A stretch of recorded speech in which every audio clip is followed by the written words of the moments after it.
Hello everybody, a big thank you for joining me on another episode of Bello Calcio. We are currently out in Japan managing in the J-League and we have took charge of Shonan Bellmare, and so far our season is going absolutely fantastically. So in yesterday's episode you would have seen that we beat Okinawa SV 5-1 in the Emperor's Cup second round, and in today's episode we are turning our attentions back to the J-League as we will be facing off against Sanfreece Hiroshima. Since you've been away, the form has become a little bit wobbly, I will have to say. So, in the two games straight after the one that we played on camera yesterday, we had a 3-3 draw against Kashima Antlers, where we were in control of the game. We had a goal disallowed earlier from Machida, but then Maxwell and Machida did get the two goals. Ueda got one back, and then we had a 3-1 lead with about 30 minutes to go and ended up conceding two goals in the last 3 minutes to give away a 3-3 draw. And then in disastrous terms, we had Kashima Antlers come to our home ground and beat us, where we didn't play well at all. Only created 8 chances, had 4 shots on target, and a 2-1 defeat in the 92nd minute meant that we were dumped out of the Japanese Cup in the playoff stage first leg, which was weird because that was the game that threw us, where it was arranged earlier on and then didn't happen. And yeah, anyway, it wasn't worth waiting for as we got dumped out of the competition. The next game, though, we bounced back. We beat Gamba Osaka 4-1 with goals from Machida and Hata. Who else scored? Hata, Machida, and Saito scoring 2 goals. Couldn't see him there off on the right hand side, which meant that we had 3 more points on the road in the J League. We then hit another questionable patch. We had a 2-2 draw against Vissel Kobe, where we created loads of chances, couldn't take any more than the 2 that we took. We had an early lead where Barada and Maxwell scored. Then we had Okamoto sent off and goals from Asako and Bojan, making sure that Vissel Kobe stung us for a point. We then went and played Kashima Antlers again, and again couldn't beat them. Everaldo scored first for them before Shibata got an equaliser, and then Takahashi was sent off in that game. So not great form. However, we did bounce straight back then against Jubilo Iwata when Maxwell and Ovalar got the goals. We played a lot better than we did in the previous couple of games and were well worth the 3 points in that game. And then last time out, we played in the Emperor's Cup third round against Renofa Yamaguchi, and we soundly beat them 1-0, as daft as that sounds. We had 30 shots, 7 of which were on target, XG of 2.27, but could only put the ball in the net once. So that is us up to date in terms of that. We are here at the Sanfreece Hiroshima game. The only other thing to show you is that we signed about 97,000 players. I'm not exaggerating, literally. Where's the July window? So this is what I was saying before. The tactic is to bring the kids in and then maybe develop some, try and get some from the high schools and the prefecture leagues.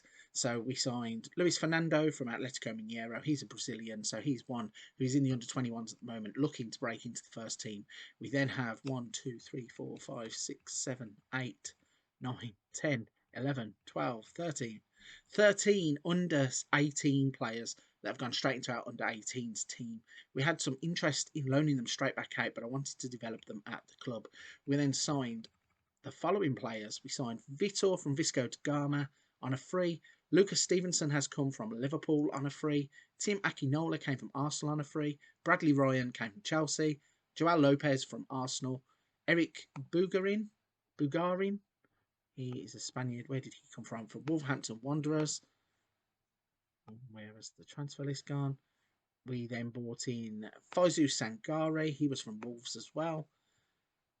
Charlie Wellens. He's from Manchester United. We bought in Tristan Aberdeen Goodridge. He's from Wolverhampton Wanderers as well, I believe. Joe O'Shaughnessy, Josh Brooking, Xavier Simons, who has already broken his way into the first team. He played really well in a couple of under-21s games, and I thought, we have a hole in the middle of the field, so we'll call him up, try him out and see what happens. He played really well in the Emperor's Cup, and he's had a few so-so performances in the league, but he's definitely one that we are looking to develop. But Patrick Zito and Dermot Mee. So that means that in terms of our dev centre, when you look at it here, our under-21s now is a very strong squad. And It says there are a group of youngsters who are close to being ready for first team opportunities, have a number of good players with great potential. And this is a squad that provides real excitement for the future. And that is exactly what we want, whether we bring those players through or whether we just ship them back off to their own countries or wherever else they need to go. It's either going to be a strong team going forwards or a nice bank balance for us, which is exactly what I was looking to do, really. It's a bit of a risky strategy because we have lumped a lot on the wages, but we're going to lose a lot of high earners in the summer or winter as it is in Japan. So I'm not too fussed about that at the moment. In terms of the under 18 squad, it says below average squad. Don't have many players with decent potential. Unfortunately, reality is rather mediocre development squad, and that is a lot better than what it was because we only had 3 players before and it basically said it was non-existent. So that is everything pretty much caught up to date. We have a game to play against Sanfreece Hiroshima, so let's jump in and show you what happens. Here we go then. This is the lineup we are going to be putting out as we face off against Sanfreece Hiroshima, looking for another 3 points in the J League. We have Graka in goal, Takahashi, Tachi, Aboabona, and Okamoto occupy the back 4. Miyuki, Sato, and Barada are the midfield 3. And then Ovlar, Maxwell, and Akida will start up front. Elianusi has now gone out. He has gone back to Norway, so no option to play him. Wellington is on the bench, although he has had a knock the past couple of games, so trying to really protect him as well. Plus, he's off in the winter transfer window, or whenever, like the December transfer window when his contract expires. But this is the lineup that we're putting out. We have a healthy lead at the top of the table. We'll come to that after the game. Let's see if we can add another 3 points to our tally.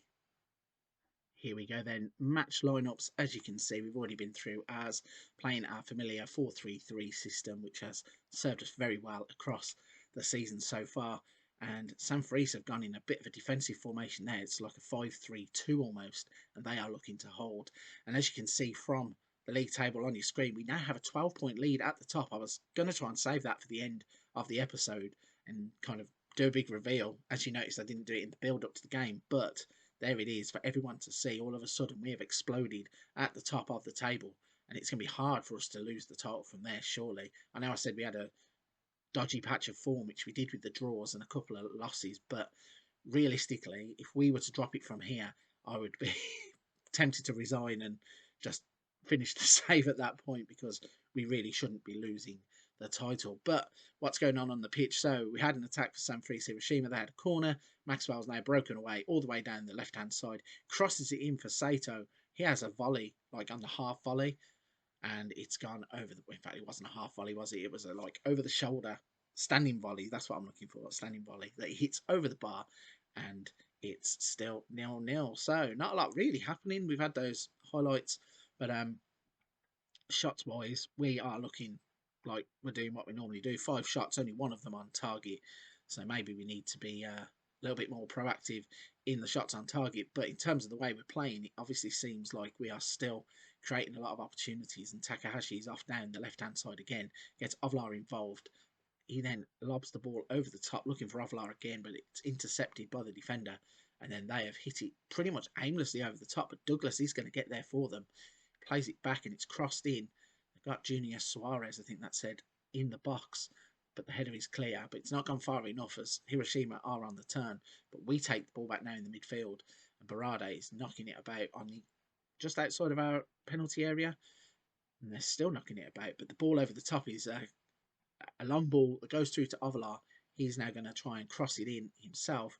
It's fallen to the feet of Maxwell. And Maxwell is becoming a little bit of a hero in this save. He has come in. He's 23 years old. He's a Brazilian that is the long-term successor to Wellington. And he keeps scoring goals. I believe that is his 6th of the season. Ovlar does well here. He's going to be a talent as well. He stops, plays it in. Sato gets a touch before Maxwell just smashes it in left-footed and says, "Thank you very much. Do not leave me unmarked in the penalty area again because I will punish you." And that's exactly what he has done. So a 1-0 lead after 30 minutes. 28 minutes the goal came on, but 36 on the clock now. And the game seems pretty much even looking at the stats. Both teams having 7 shots, both having 3 on target, but we do have that 1-goal lead. And we're looking again here as Maxwell tries the shot from distance. That one seemed to brush the top of the crossbar, but it looked like it was going to go about 27 miles wide. And it actually must have brushed on the top of the crossbar, because it said at the bottom it was agonisingly close. So it must have been closer than I certainly thought. But still, we're on the attack again as Aboa Bonner has got the ball, plays it forwards. Barada plays it into the path of Maxwell. He's going to beat the goalkeeper to it. He scored one with his left, one with his right. Only needs the head now for the perfect hat-trick. And that was a really well-worked goal. As soon as the ball was played in behind, you could see in the foot race he was going to beat the goalkeeper every single time. And that is exactly what happened. As Miyuki plays it forwards, Maxwell with the 1-2 with Barada gets in behind. Nice little topo-looking effort into the bottom corner. And we are 2-0 up and cruising all of a sudden. And this is exactly like what we like to see. But Hiroshima aren't done by any means, as they are looking to bring the ball forwards from the kickoff. Hopefully we'll close these down and get a third goal before half time, and we can start to rest easy, because we've had a few moments in these games where we were 2-0 or 2 goals up and have managed to give points away. So fingers crossed it doesn't happen again here. We have got the ball back in the middle of the park as Miyuki plays it to Sato, and we're knocking it about nicely here with the build-up play being through the middle. As Akida turns, Maxwell plays it into the path of Sato. He's in behind. Could have killed the game off. Instead, he's killed somebody in row 17 or 18 in the second tier of the stand. And we could have gone in 3-0 up. We should have gone in 3-0 up. But we're only 2-0 up at half time. We can't complain at that. Maxwell with both goals. Nothing really to say in terms of anything critical. So we're just moving on into the second half. We're going to roll on in, see if we can't continue the form that we are in. And Okamoto plays the ball back here, gets it up the right hand side. Nice little interchange of play here between some of the players in the middle of the park. As Miyuki now looks for Barada, he's in behind. Is he going to pass the ball? He is. He's going to pass it into the net. I thought he was going to try the pass to the back post, but instead Barada has pretty much killed the game off. We are now comfortable, and I think once this highlight is done, we have a few players that might be able to be switched about. Certainly it looks like Okamoto is done at right back, and probably the other side of the pitch as well could do with a change, but we're just going to bring off Okamoto. And the good thing about Xavier Simons is that he can play in multiple positions, so he's just going to slot in there for the moment and see if we can't just run this one out to the end of the game. Yeah, Takahashi's looking like he's tired, but we'll soldier on for a little bit longer, about the 70-minute mark, and we'll just make one substitution so we don't keep getting caught with that 3 substitutes on 70 minutes, which has happened a few times now in the save already, and it's something that I probably should back down from doing. But we have a corner as Barada swings it in, nothing doing in the middle. Aikido is going to come out of the box to get the ball, plays it to Miyuki. Let's see what he does with it. Avalar turns, lays it into the path of Sato. He goes to ground. Could there have been a penalty there? Sato's definitely appealing. Nothing doing from the referee, though. And the shot eventually ended up going over the bar anyway. And straight up the other end, Hiroshima have come and scored from a corner where Sasaki has just had a free header, basically. Heads it into the back of the net. And he has given them a lifeline. And this is the position that we didn't want to be in before.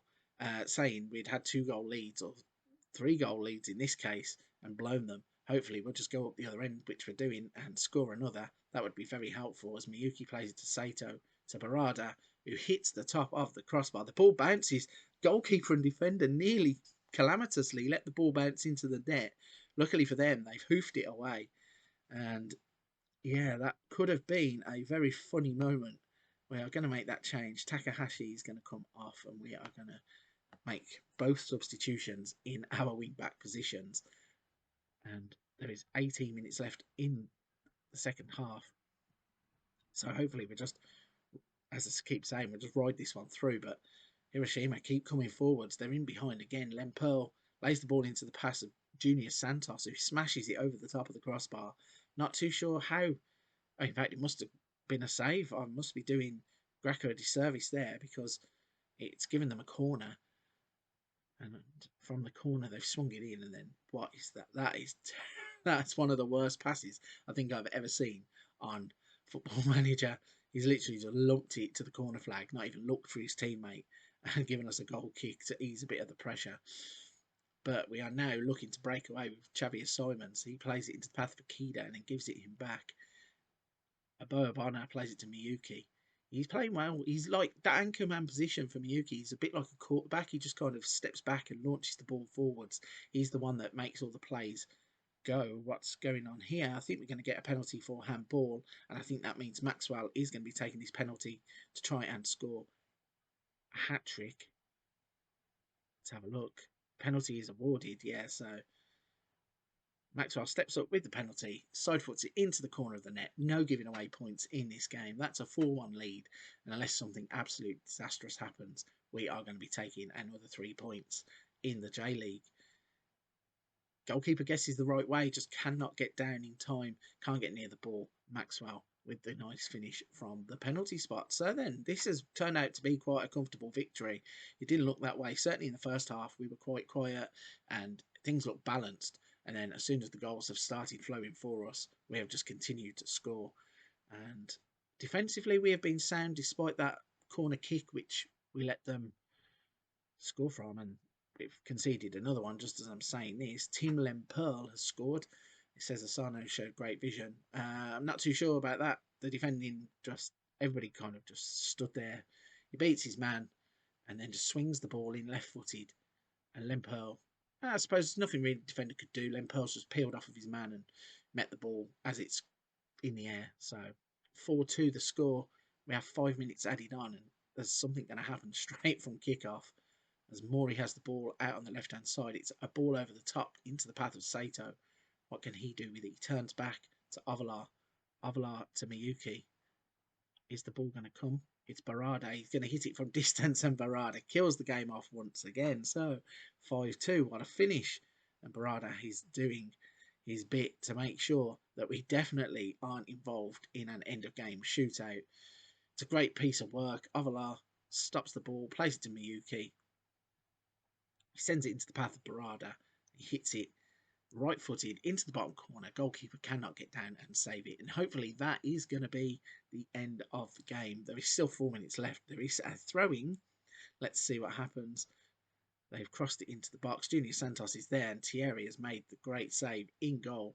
Probably a camera save, really. He's gone up with 2 hands, palmed it down. A bit harsh, maybe. It was a great save, but hey-ho. It's kept the scoreline at 5-2. Although they are looking in behind again. Now Lemperle is in. And luckily Lemperle has hit that one straight into the hands of Thierry as well. Nothing showmanship about that goal. Or goalkeeping, should I say. He has just had safe hands. This game refuses to die, though. 94th minute, and Hiroshima are pushing forwards again. Aoyama is down the right-hand side. Plays to Morishima. Kind of loops the ball up in the air. It's cleared away as far as Notsuda. And they are knocking it about nicely on the edge of the penalty area. Let's see what will happen. Lemperle with the header, he's hit the post this time. So Lemperle has just had 3 chances and scored none of them, which is lucky for us. But for them, they must be wondering, what have we got to do here? And this still hasn't died as Barada brings the ball forward to Aikida. Plays it out to Simons. He plays it inside to Barada. Back to Abobana and all the way back to the goalkeeper. So surely this is just going to be one of those aimless highlights to end a game. As Tachi plays the ball forwards, it's gone straight to them though. And they're going to lump it forwards as well. Junior Santos wins the header, goes out for a throw-in, and surely that is going to be the end of the game. Is it not? It's not, as we're going to throw this ball in. Mori to Saito to Miyuki. Maxwell to Barada. Come on, ref, just blow the whistle up. And there it is. I thought we hadn't had one of these pointless endings to a game for a little while, and sure enough, there it is. But we have got off the pitch with a 5-2 victory against Sanfreece Hiroshima. We have played well. Like I said, in the first half, it was a little bit stalematey. In the second half, we have definitely just gone and put the game to bed. There was a few moments where we let them back in, but still, we have played well. Let's jump back into the dressing room then, through the media page. And let's firstly have a little look at the league. So we are in a commanding 12-point lead after 25 games. Let's have a little look at the schedule. So with this game, we were coming back. We were going to do Hiroshima, and then we were going to do Beijing, Guan. And I think that is exactly what we are going to do.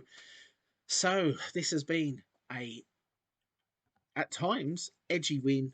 5-2 though, the scoreline. Not really too fussed in terms of the fact that we conceded the 2 goals. Defending was sound for most of the game, and the front line for a change smashed the 5 goals in. You can see that the goals had dried up a little bit between the Gamba Osaka games and the game that we just played, but nothing really in terms of panic stations. We have got a few players in now. We can look at the youngsters that have come in and see if any of them can move up, and then look forwards to the end of the season and bring in some new faces in. But I'm rambling on. I'm going to stop that. Finally, if you're at this point of the video, you're still watching and enjoying the content, firstly, a big thank you. Secondly, if you haven't hit the subscribe and like button already, please do so. It helps the channel out so much. The journey across the first year of YouTube has been fantastic for me. We enjoyed all the interactions with everybody who has stopped by the channel. But for this one, I'm going to wrap it there. Come back tomorrow when we face off against Beijing Guan in the AFC Champions League second round.